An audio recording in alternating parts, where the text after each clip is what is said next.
Halo teman-teman, izinkan saya membagikan sedikit pandangan saya mengenai pemilihan Presiden Amerika Serikat yang baru saja selesai tanggal 5 November lalu, dan kita tahu bahwa pemenangnya adalah Donald Trump. Dia kembali berhasil terpilih sebagai Presiden Amerika Serikat yang ke-47. Kita tahu Donald Trump itu ya banyak yang menilai, dan saya juga termasuk setuju dengan pandangan tersebut, yaitu bahwa dia adalah seorang populis. Jadi hal itu kembali terlihat dari pemilihan presiden kemarin gitu ya. Sepanjang kampanye dia pandai mengambil suara dari semua kelompok. Ada banyak kelompok yang kecewa dengan pemerintahan Biden dari Partai Demokrat dalam 4 tahun terakhir ini. Dia mengambil sentimen dari working class yang merasa kewalahan dengan biaya hidup, inflasi, dan bahkan juga pajak gitu ya yang tinggi yang mereka rasakan selama 4 tahun terakhir ini sebagai akibat dari warisan ekonomi pasca pandemi yang berat gitu ya, yang harus diatur oleh pemerintahan Biden. Tapi ya dampaknya tetap sangat terasa gitu ya bagi seluruh masyarakat Amerika Serikat, dan khususnya working class yang sebenarnya adalah kantong suara dari Partai Demokrat. Demikian pula dengan kantong suara Partai Demokrat lainnya, yaitu umat Muslim di Amerika Serikat. Mereka sangat kecewa dengan kondisi Gaza yang berkelanjutan gitu ya, yang tidak selesai-selesai gitu, dan pemerintahan Biden tidak berhasil mengendalikan Israel gitu, bahkan terus membantu gitu ya. Juga yang sudah lama mendukung Trump, yaitu para konservatif Kristen yang anti dengan aborsi dan juga perlindungan terhadap LGBTQIA+ yang justru sangat dilindungi oleh Demokrat gitu ya.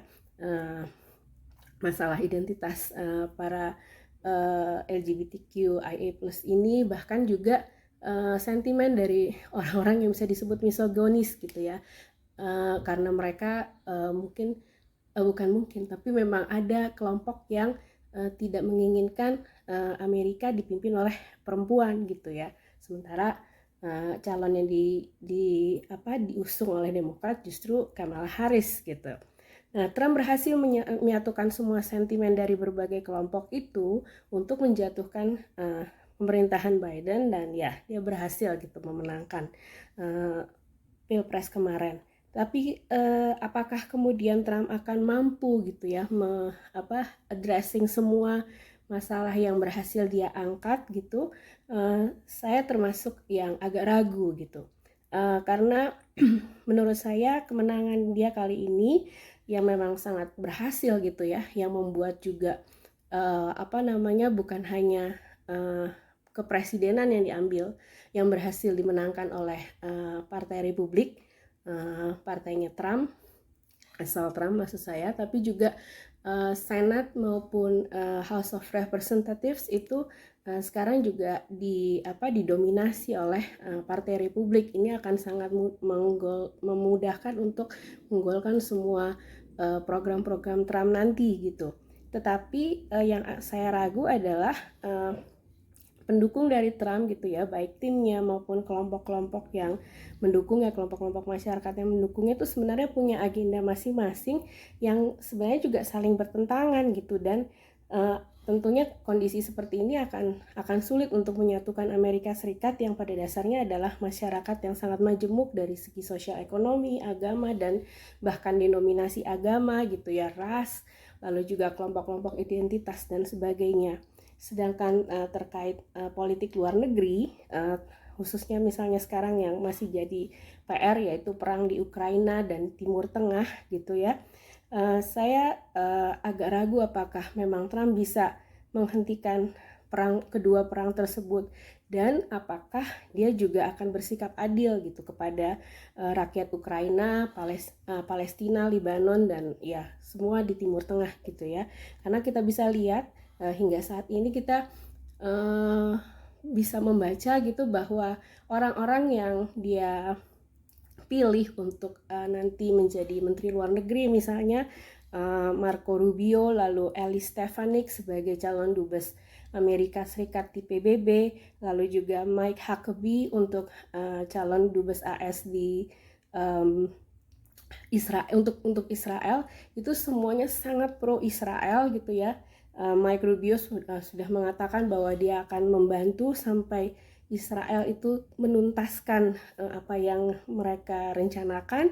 Elise Stefanik juga mengatakan hal yang sama, bahkan mendefinisikan lawan-lawan Israel itu sebagai evil. Dan lalu Mike Huckabee itu dia seorang Kristen konservatif, bahkan dia mengatakan bahwa tidak ada itu West Bank gitu ya, atau Gaza, yang ada Judea Samaria gitu. Jadi memang masalah identitas ini akan sangat mengemuka gitu ya nanti di politik luar negeri Amerika Serikat, khususnya dalam memecahkan masalah mudah-mudahan gitu ya, memecahkan masalah antara Israel dan Hamas yang sekarang sudah meluas gitu sampai ke Lebanon, Syria dan sebagainya. Ada satu hal yang menurut saya, satu black campaign yang saya sempat ikuti gitu ya, yang dilakukan oleh para pendukung Partai Republik terhadap Kamala Harris, yang mengatakan bahwa Harris itu waktu itu mereka bilang akan membawa Amerika Serikat itu menjadi negara sosialis. Menurut saya sih, dan saya yakin kita semua juga bisa menilai gitu bahwa Amerika Serikat tidak akan pernah gitu menjadi negara sosialis, karena baik Demokrat maupun Republik mereka sama-sama sebenarnya didukung oleh aliran dana dari para kapitalis gitu. Cuma yang saya sempat lihat, dan mudah-mudahan tepat gitu ya, ya pengamatan saya, para kapitalis yang mendukung Harris misalnya seperti Bill Gates gitu ya, itu memang cenderung yang punya kecenderungan untuk CSR misalnya gitu ya. Sementara kalau yang para kapitalis yang mendukung Trump itu mereka lebih ke arah bagaimana untuk benar-benar mendapatkan profit yang besar gitu. Nah, dari perkembangan ini kira-kira untuk Indonesia gimana gitu ya. Kalau saya in my humble opinion mungkin ada dua hal gitu yang kita perlu tapi mungkin kita amati ke depan gitu ya.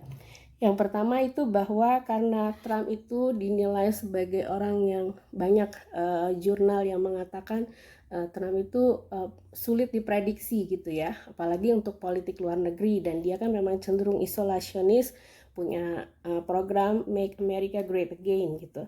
Jadi bukan saja masalah apakah kita akan menguntungkan Amerika Serikat gitu ya, yang akan dia lihat gitu ketika dia berdiplomasi, tapi lebih lagi katanya butuh personal approach gitu ya, sama kepada personal approach dari pemimpin suatu negara terhadap Trump gitu. Jadi faktor like and dislike gitu itu akan sangat berpengaruh gitu.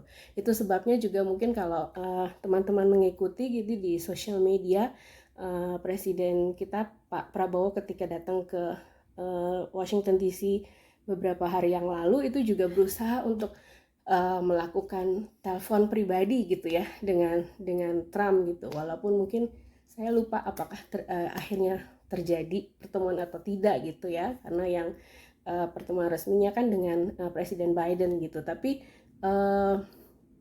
di situ kita lihat bahwa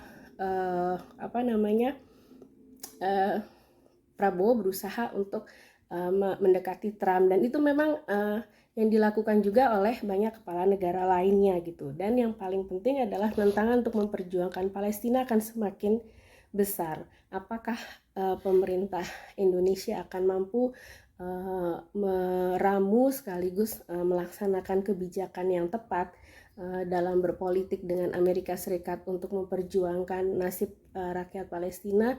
Ini bakal punya tantangan berat, apalagi kita lihat tadi appointed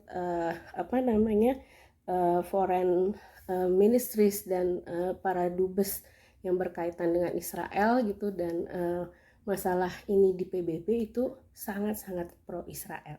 Mudah-mudahan ada hal-hal baik yang bisa kita harapkan terjadi ke depannya. Terima kasih.